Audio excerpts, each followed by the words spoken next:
Qué bueno, bienvenidos. Entonces, pensando en rendirse, muchachos, pensando en rendirse. Yo quiero que me explique a alguien que pensemos esto, ¿sí? Pensemos esto. Eh, ¿Por qué rendirse es mejor que continuar? ¿Por qué? O sea, estás en una encrucijada, ¿sigo o me rindo? ¿Por qué la mayoría decide rendirse?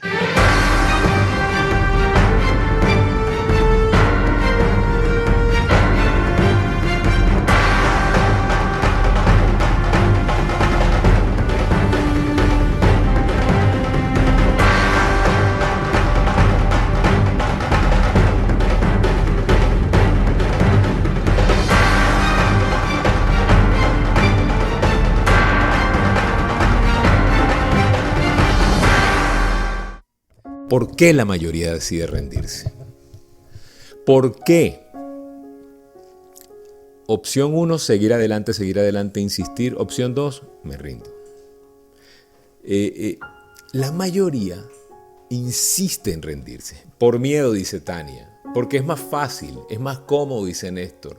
Pero no es lo más conveniente. ¿Sí? Tenemos a alguien en la sala de espera, sí. Por miedo al rechazo. Por miedo al rechazo. Miedo al rechazo. Eso pudiera ser. Resistencia. Resistencia. Esa es una razón por la cual la gente se rinde. Porque hemos tenido algunos rechazos, ¿sí? Primero es miedo al rechazo. No te han rechazado. No, nadie te ha rechazado. Nadie te ha rechazado. Cansancio, dice Néstor. Cansancio. Todavía nadie te rechaza. Empieza un proyecto, te dicen vamos adelante, te dicen echa para adelante y tú suena bien, pero no. Te rindes antes de empezar, o sea, no te han rechazado, no te ha ido mal, todavía todo va marchando, pero ya te rendiste por miedo al rechazo y no te han rechazado, pero me da miedo, entonces no intento. Es como la gente que está ahí está la muchacha en el baile, no la saca a bailar porque si me dice que no, y la muchacha probablemente le iba a decir que sí, pero no, yo mejor no la saco a bailar porque me va a decir que no, ¿sí? Entonces, abandonamos, estamos pensando más en rendirnos que en avanzar. Y mira qué interesante, ¿no? A veces es por complacer a otros. Hay gente que se rinde de un proyecto de vida, hay matrimonios que se han acabado porque una suegra intervino. Y le dijo, ay, esa muchacha no te conviene o ese muchacho no te conviene. Y la mujer o el muchacho, por complacer a esa persona, dije la suegra por decir, pero puede ser el tío, la tía, el suegro, el papá, el abuelo, termina una relación, se rinde de una relación por influencia de otros y por complacer a otras personas, ¿no? Entonces, fíjate que preparando el tema para todos nosotros, porque aquí esto es para todos nosotros, esto que estamos compartiendo acá, la decepción y el dolor, por ahí Néstor dijo, la gente se cansa. La decepción y el dolor tienen una forma de alimentar esa tentación de abandonar. Fíjate que cuando te cansas, y esto lo vamos a analizar hoy y ojalá encontremos una pieza del rompecabezas que te pueda estar deteniendo de esa mejor versión que tú puedes desarrollar, que yo puedo desarrollar. La decepción y el dolor alimentan esa tentación, la tentación de alejarnos. Alimentan también la tentación de apartarnos del camino correcto, ¿sí? No, estoy decepcionado, estoy adolorido. ¿Tú crees que Jesús estuvo decepcionado y adolorido? Vamos a pensar en el liderazgo de Cristo. ¿Él tuvo razones para estar decepcionado? Seguramente sí, muy decepcionado. Sus seguidores lo abandonaron ahí en el Calvario, quedó solo uno. Cuando resucitó, que ya venía triunfante, ya en 3 días se les había olvidado toda la doctrina, estaban pescando, estaban en otra cosa, ya era como para decepcionarse, ¿no? Le dedicas 3 años a un liderazgo, a un proyecto, le dedicas 3 años a salir adelante y en 3 días, 3 años se esfuman. Es como para estar decepcionado, ¿sí? Y adolorido. Y como para dejarlos ahí. Pero Él no nos abandonó. Entendía esa naturaleza de nosotros. Entendía que, bueno, somos susceptibles a este tipo de cosas, ¿no? Y quiero decirte algo. Es el tema del dolor. Como no tenemos protocolos para el dolor y nuestro cerebro siempre está buscando que salgamos de cualquier cosa que nos dé dolor, ¿sí? Que no entremos en posición de... Y eso es una protección de la mente, del cerebro. Pasa algo muy, muy potente. Nosotros nos hacemos vulnerables.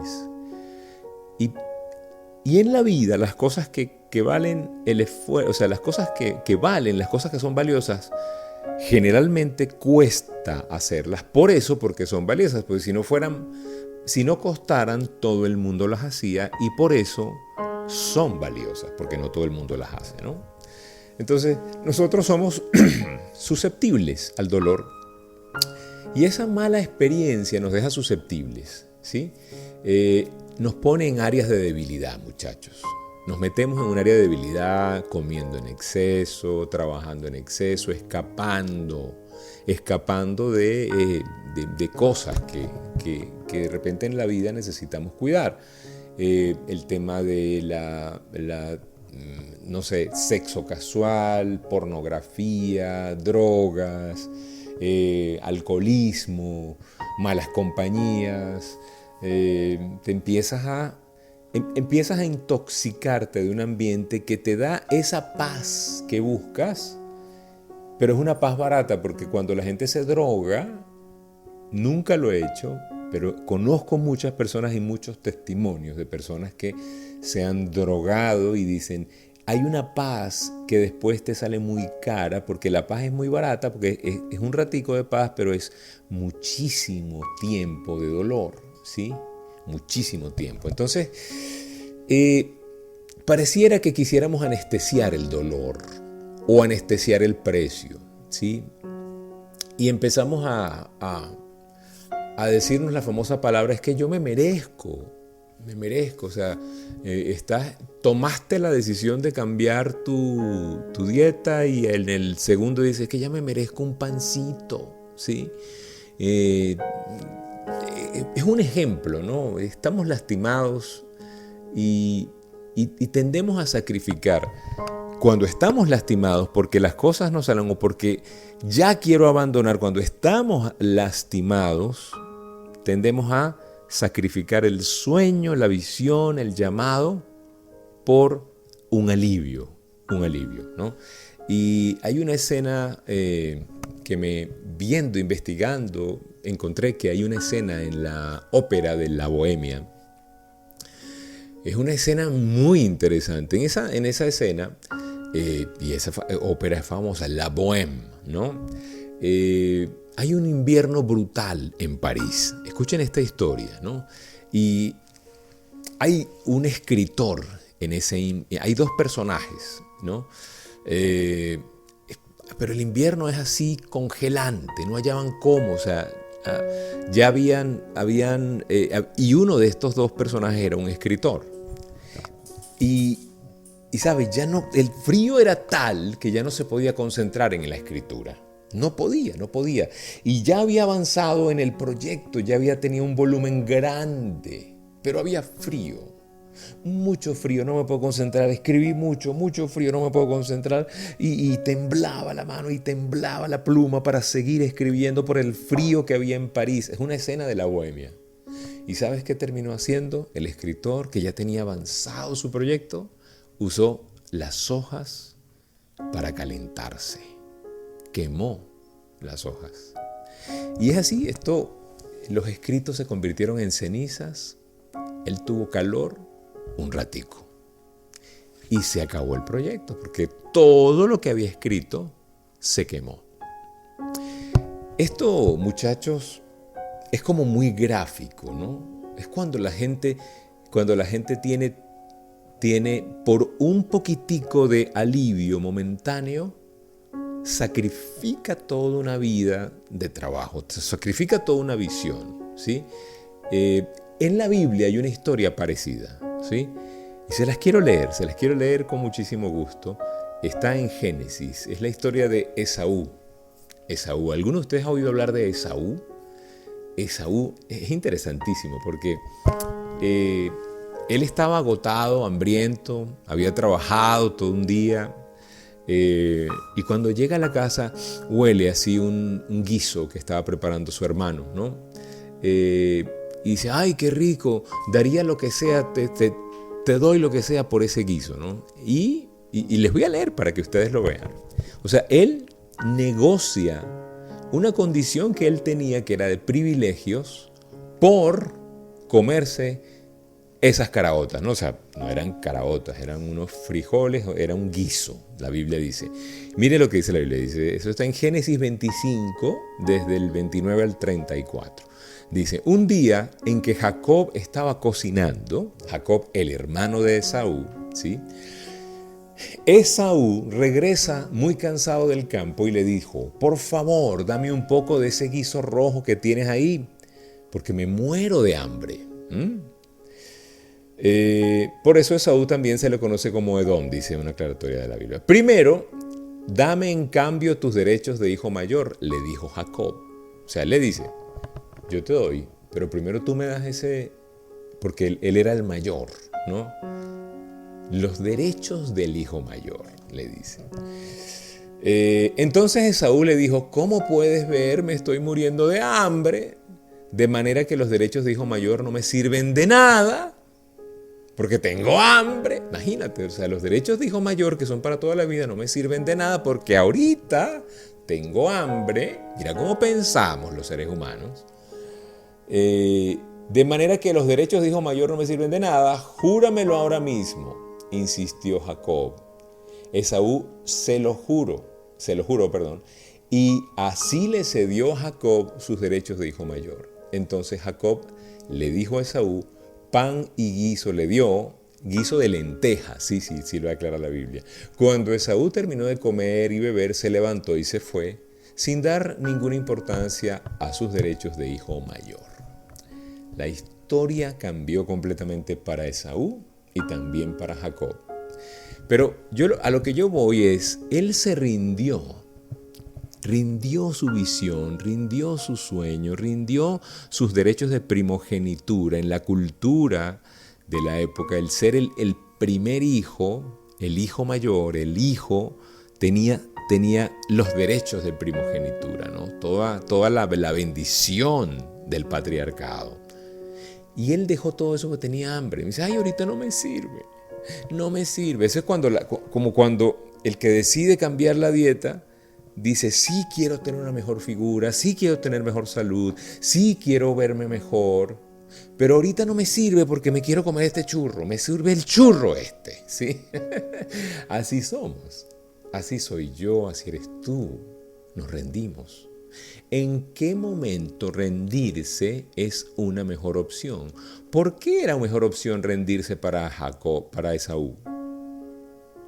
¿En qué momento? O sea, ponte a pensar en frío, ¿sí?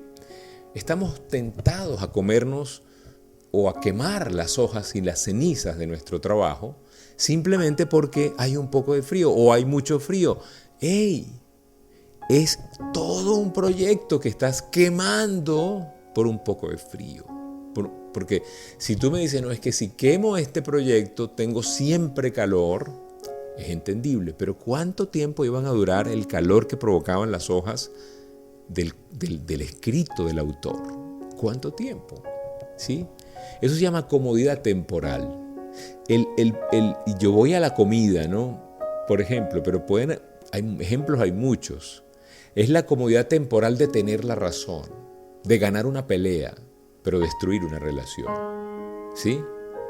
Es la comodidad temporal de comerte una torta, pero destruir tu glicemia, destruir tu páncreas, acabar con tus sistemas internos.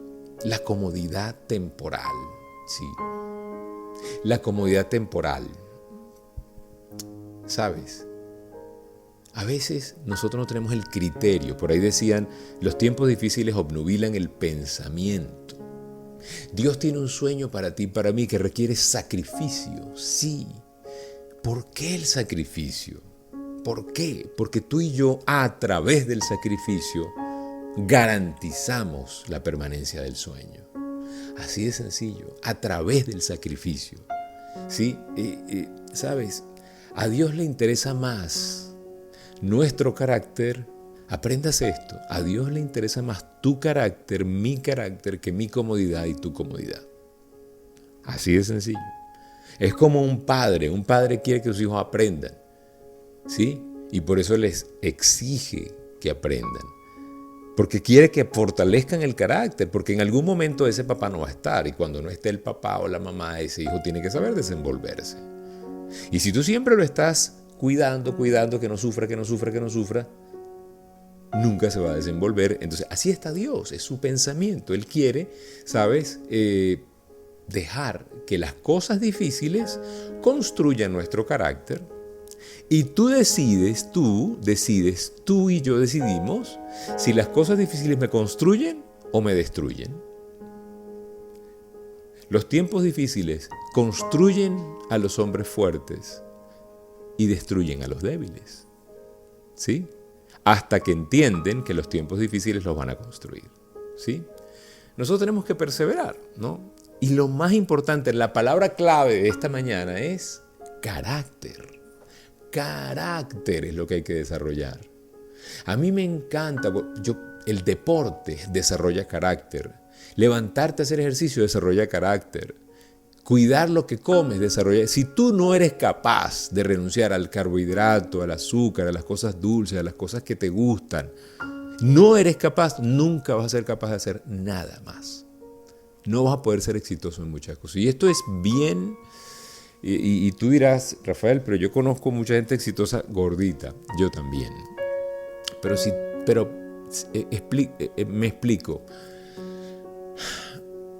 Tú puedes destruir tu vida con malos hábitos y tener éxito en un negocio y en una empresa, pero tampoco te va a durar, ¿sí?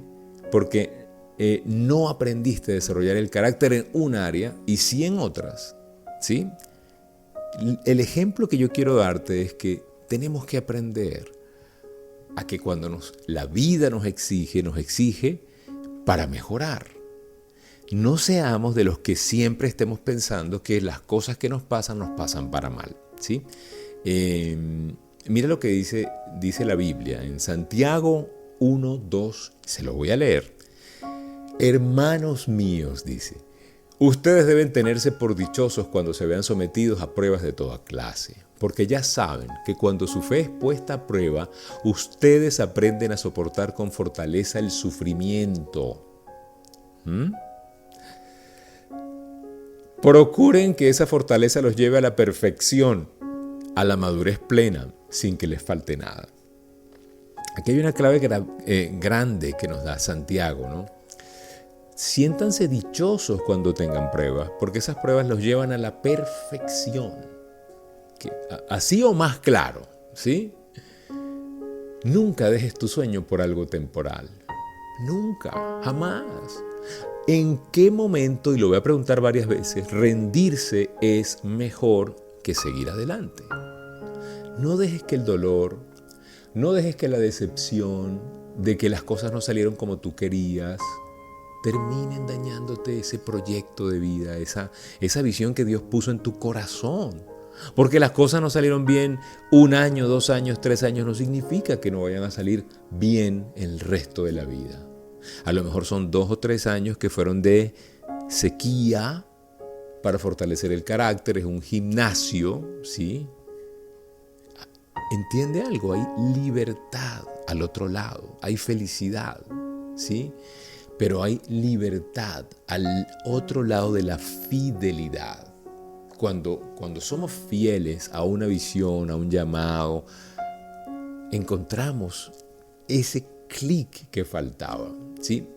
Y ¿sabes algo? Todo lo que nos pasa lo podemos superar. Porque yo no me puedo imaginar a Dios en el cielo con todo el master control, mandando pruebas a la gente que no puede superar. Voy a mandarle porque este no pasa, esta sí no la pasas. ¿Tú te imaginas a Dios así? ¿Tú te imaginas un Dios que esté pendiente de cómo fregarte la vida? Un Dios que esté diciendo constantemente, vamos a ver cómo lo sacamos de juego. ¿Sí? Yo no me lo imagino. Yo no me lo imagino. Dice Primera de Corintios, dice, ustedes no han pasado por ninguna prueba que no sea humanamente soportable. Y pues ustedes pueden confiar en Dios que no los hará sufrir pruebas más duras de las que pueden soportar. Por el contrario, cuando llegue la prueba, Dios les dará también la manera de salir de ella para que puedan soportarla. Entonces, cuando tú veas una prueba en la vida, un desafío, un desierto, si está ahí es porque Dios te dio la habilidad de soportarla y de pasarla. ¿Sí? No va a haber. Entonces, rendirte, rajarte, abandonar, esas son salidas temporales. Son solo salidas temporales, muchachos. Si tú y yo aprendemos a manejar los tiempos de crisis, Dios nos va a mandar tiempos de prosperidad. Dios nos va a mandar regalos de abundancia, porque fuimos fiel en lo poco. Por eso es que yo tengo tanta fe en muchas cosas que han pasado en Venezuela, hay muchas cosas, pero aquí hay un montón de gente que se ha mantenido fiel, que se ha mantenido, y no quiero decir que el que se fue, está en otra parte, no es fiel. No, cada quien tiene una ruta, pero los que nos hemos quedado hemos demostrado que sí queremos echar hacia adelante aquí y que podemos hacerlo. Y que han habido tiempos difíciles, pero confiamos en que hay un Dios que nos está formando en el carácter para los tiempos mejores acá o en otra parte, pero esto ha sido un gimnasio, ¿sí o no? ¿Qué tal si nosotros vemos los tiempos difíciles como un gimnasio donde estás desarrollando músculo? ¿Qué tal si cambiamos la óptica? ¿Sí? Tenemos un mal concepto de la crisis. Y esto es muy religioso, esto es muy de tradición, no sé, cultura popular latinoamericana, pero también mundial, ¿no? Porque esto pasa en Europa también. Hemos manejado mal el concepto de la crisis, ¿no? Número uno, pensamos, la crisis es un castigo. La mayoría de la gente cree que la crisis es un castigo, que la crisis es personal y que la crisis es algo, si a ti no se te da algo, es porque Dios no quiere. Eso es muy fácil de pensar. O sea, la gente llega a un momento en donde dice, esto como que le habré botado el tetero al niño Jesús, es lo que dice mucha gente. ¿Qué hice yo en otra vida para merecer esto? Esto es un castigo, esto es un karma, algo estoy pagando, ¿sí? Esa es la cultura popular. Un momento difícil, ¿qué hiciste tú, chico, para que te salieran las cosas tan mal? Es que hay gente buena que le han salido las cosas mal, ¿o no? Claro que sí. Entonces la crisis no es un castigo, no es personal. Por ejemplo, la prisión de José, ¿sí? El soñador José de la Biblia. ¿Era un castigo de Dios? No. ¿Era con él personal? No. ¿Era que Dios no quería que él fuera libre? No. José fue vendido por sus hermanos, negociado como esclavo, ascendido a primer ministro, pero en el ínterin entre ser esclavo y ser primer ministro de la nación más poderosa del mundo conocido, pasó roncha, mi hermano, pasó trabajo, le fue mal. Era como para decir, ¿qué le hice yo? Que le boté el tetero al niño. O sea, todo lo que nosotros decimos. Pero él se mantuvo. Estudie en la Biblia, dígale al que está al lado suyo, la Biblia no es aburrida, léala. Estudie y vea los ejemplos de historias de liderazgo. Él nunca se rindió. Y Dios bendijo a toda una nación por algo que parecía un error, un castigo, era que Dios no quería. No. O sea, a mí es que hay gente que empieza un proyecto, empieza un negocio, y nosotros lo vemos a diario y abandonan. No, es que esto como que no es para mí, Dios como que me tiene otra cosa. ¿Por qué tan rápido llegas a esa conclusión? ¿Por qué no aprovechas y desarrollas carácter en medio de las dificultades? Allí es donde yo quiero que pensemos. La crisis es una oportunidad, no es un castigo. La crisis no es personal. Y las crisis no te las manda Dios porque Él no quiere que seas feliz. Tenemos un mal concepto, nos han vendido eso, ¿sí? O sea, nosotros tendemos a salirnos del camino cuando se pone culebrero, dicen en el llano, ¿no? Cuando el camino se pone culebrero, la gente se sale del camino, porque hay culebras. Es parte de nuestra sabiduría, ¿no?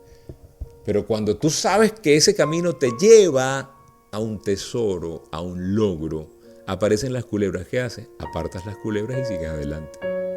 El otro día estaba subiendo el cerro y yo ya venía bajando y menos mal que me pasó bajando, ¿no? Digo yo.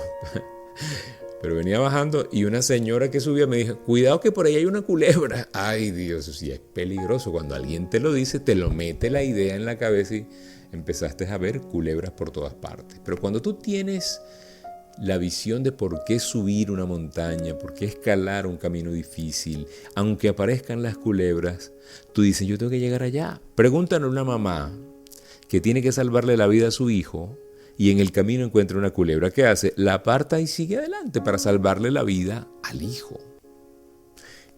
¿Por qué rendirse es mejor opción? ¿En qué mundo eso es una mejor opción? Yo quiero meterme en tu mente hoy para que tú mismo cuestiones. La próxima vez que te vayas a tratar de rendir, la pienses 4 veces y dices, pero ¿por qué yo creo que esto es una mejor opción? Y vuelvas a intentarlo. ¿Por qué rendirse es una mejor opción? ¿Por qué? Cuestiónate. En las preguntas está la respuesta, muchachos. En la pregunta está la respuesta. Cuando tú y yo tenemos eso que se llama significado, que es una palabra que me encanta, significado en los pasos que damos. Cuando usted sabe que usted sale adelante y lo que usted está haciendo se le ha puesto difícil, pero eso tiene significado, usted sabe que si usted completa la tarea, usted va a ser una mejor persona, usted va a poder ayudar a más gente, su sueño se va a hacer realidad. Esos pasos difíciles tienen significado, significan para usted.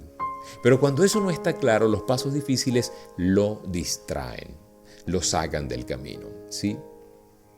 Por ejemplo, ayer escuchaba un audio, Cristian Castellón, líder argentino, espectacular, me encantó, puse un ejemplo.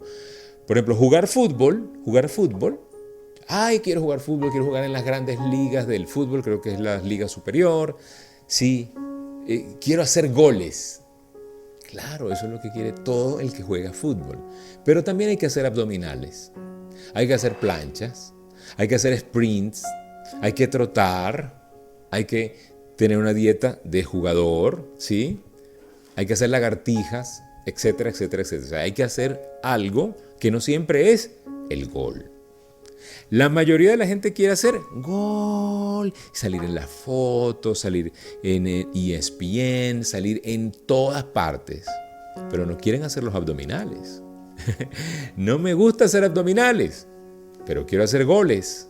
Está difícil. Quiero jugar en la liga superior. Ahí no. Puedes hacer goles en la Caimanera, ahí con el barrio, sin hacer abdominales, ahí sí. ¿Sí? Tú quieres que tu negocio se transforme en una empresa. Siguiendo con este ejemplo, quiero que mi negocio se convierta en una empresa grande que facture. Quiero facturar. Eso es lo que quiere todo el mundo. Ahí no has hecho nada grande. Querer facturar, todo el mundo quiere. Pero para lograr facturar, ¿sí? Hay que tener un plan de acción, un plan de administración. Hay que salir a vender. Hay que salir a la calle a exponerse, hay que administrarse bien, hay que tener gratificación diferida y esa será una empresa. Tú quieres facturar sin vender. No sé, no entiendo. No se puede, hay que pagar un precio, ¿sí? Yo quiero tener una vida plena. Quiero tener relaciones duraderas, con significado. Quiero durar toda mi vida con mi esposa. Buenísimo, yo también. Esa es la foto que queremos. Pero para eso hay que comunicarse, respetarse, ceder espacio, ceder la razón, ¿sí? Entender que no eres tú el que siempre tiene que ganar la pelea. Tienes que abonar a la relación, echarle abono, tienen que reconocerse, tienen que abrazarse, tienen que cuidarse, tienen que ver el mismo sitio, ver juntos, tener una meta en común. Quiero la vida feliz, pero no quiero pagar el precio. Eso es lo que nos pasa a la mayoría de los seres humanos. No te gusta cuidar tus relaciones, pero tampoco te quieres morir solo. Acuérdense de la ley de la siembra y la cosecha. Si tú toda la vida fuiste despreciativo con tu familia, con tus padres, probablemente tus hijos, en concordancia a esa ley de siembra y cosecha, te desprecian a ti. ¿Sí? O sea, el que la hace la paga, mi hermano, ¿sí?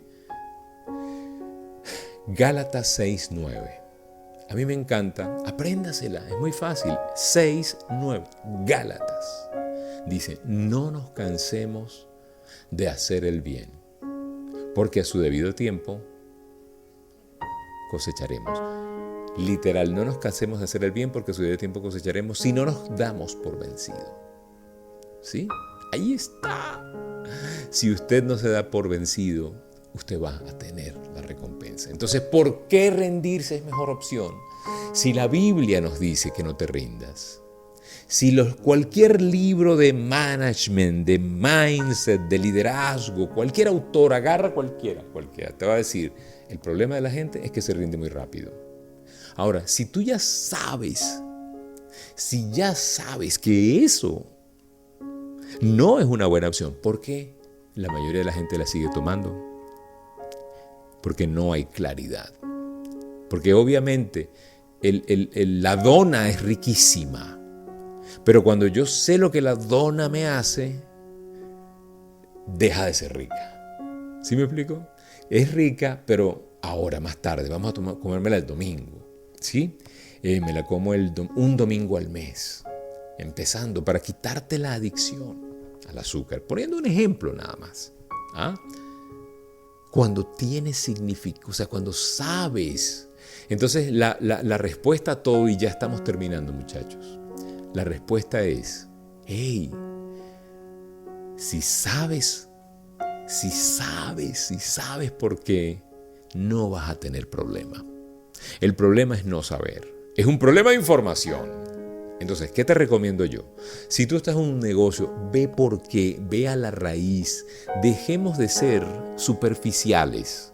La mayoría de la gente es muy superficial. La mayoría de la gente no entra en radical, es decir, vamos a la raíz, vamos a ver qué es esto, si esto es, por qué me conviene. Por ejemplo, el otro día, mi mamá me dice que, tu prima, el esposo que está gordísimo, que ella quiere, que ha visto que tú y tal, que si lo puedes ayudar. Entonces yo le digo a mi mamá, bueno, yo lo puedo ayudar si él se quiere ayudar, si no, no. Y entonces yo le digo a todo el que me dice, mira tú, ¿cómo es la cosa, el keto, el ayuno intermitente, cómo va? Yo le digo, bueno, yo te puedo ayudar o te puedo orientar en qué me funcionó a mí, pero para poderlo hacer, lo primero que le digo, ¿te gusta leer? Yo le hago esa pregunta, así muy sencilla. ¿Te gusta leer? Ay, no me gusta.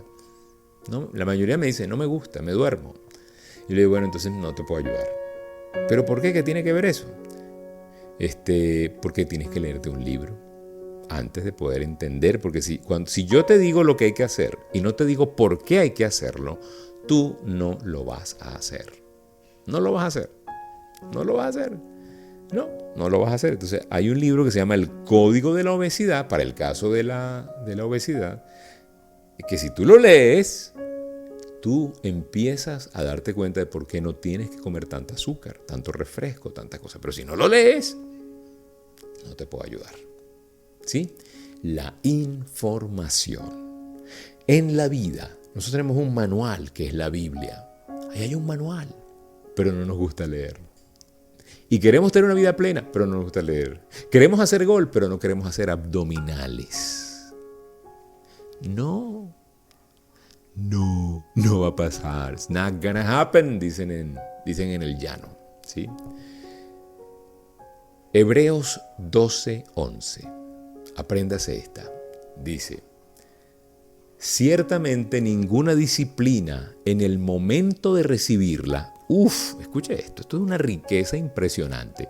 Ciertamente ninguna disciplina en el momento de recibirla parece agradable. Ya está en la Biblia hace 2000 años. Sino más bien penosa. Sin embargo, después produce una cosecha de justicia y paz para quienes han sido entrenados por ella. La Biblia en esta versión usa la palabra entrenados por ella, por la disciplina. Que tener disciplina no va a ser sabroso. Sal de esa fantasía de que tiene que ser. No. Las disciplinas no son un castigo. No es que Dios no quiere, no es que es personal. Entonces, cuando usted sienta la tentación de rendirse porque está difícil, acuérdese que es difícil para bien. Todo lo que pasa, pasa para bien. ¿Sí? Y la base de todo esto, muchachos, es entender que arriba está Dios queriendo bendecirnos y aquí estamos nosotros saboteando la bendición. Cuando entiendes eso, cuando tú haces eso consciente, tú dices, yo tengo que salir a buscar esa bendición que Dios me quiere dar. Pero para que esa base sea clara y se dé, tú y yo tenemos que tener una relación con Dios. No hay manera de entender los planes de alguien si no conocemos a ese alguien. ¿Sí? Cuando usted se monta en un taxi, generalmente se monta en un taxi con un desconocido, que es el taxista. ¿Sí? Si usted asume por fe que el taxista lo va a llevar a donde usted le dijo, pero ese taxista, si tiene una mala intención y usted no lo conoce, entonces siempre va a haber miedo cuando no conocemos a la persona. Siempre vamos a vivir con miedo en la vida cuando no conocemos a Dios. Siempre. Vamos a estar angustiados, vamos a pensar que todo es un castigo, vamos a pensar que a mí, al Pato Lucas, le boté el tetero al niño Jesús, porque a mí, por mi culpa, por mi gran culpa. ¿Se acuerdan? Vivimos en una deformación de la vida y no en una formación de la vida. Si usted todavía no conoce a Dios, si no tiene una relación personal con Él, yo hoy lo invito a que la tenga. En el caso mío, mi vida antes de conocer a Cristo y después de conocer a Cristo fueron así un antes, un después, un parteaguas. Y yo no quiero que usted se cambie de religión, ni que usted... Esto no es religión. Esto va más allá de lo que el hombre creó. La religión la crea el hombre. Esto va por encima.